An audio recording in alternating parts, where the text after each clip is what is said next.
প্রায় 2154 কোটি টাকার ইতিহাস গড়া মূল্য দিয়ে আর্জেন্টিনার মিডফিল্ডার এনজো ফার্নান্ডেজকে কিনতে চায় রিয়াল মাদ্রিদ। ইতিহাস গড়া মূল্য দিয়ে এনজোকে কিনেছিল চেলসি, এবার নিজেদের ইতিহাস ভাঙতে চায় রিয়াল মাদ্রিদ। বেশিরভাগই ইউরোপীয় গণমাধ্যমের দাবি 150 মিলিয়ন ইউরোর এই বিশাল প্রস্তাব রেডি করেছে মাদ্রিদিস্তারা। এনজো ফার্নান্ডেজ 2023 সালের জানুয়ারিতে বেনফিকা থেকে প্রায় 121 মিলিয়ন ইউরোর রেকর্ড ট্রান্সফারে চেলসিতে যোগ দিয়েছিলেন বিশ্বকাপ জয়ী এই আর্জেন্টাইন মিডফিল্ডার। যদিও প্রিমিয়ার লিগের শুরুটা খুব একটা সহজ ছিল না তার জন্য, তবে ধীরে ধীরে নিজের জাত চিনিয়েছেন এবং বর্তমান সময় চেলসির মিডফিল্ডের অবিচ্ছেদ্য অংশে পরিণত হয়েছেন। তাই রিয়াল মাদ্রিদ এখন থেমে নেই, তাদের নজর এখন এনজো ফার্নান্ডেজের দিকে।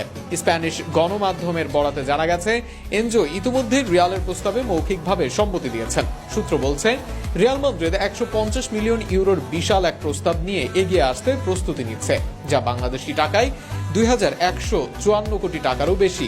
ভিনিসিয়াস, বেলিংহ্যাম, কামাভিঙ্গাদের সঙ্গে ভবিষ্যৎ গড়তে চায় রিয়াল। এনজোকে সেই পরিকল্পনারই একটি গুরুত্বপূর্ণ অংশ হিসেবে দেখা হচ্ছে।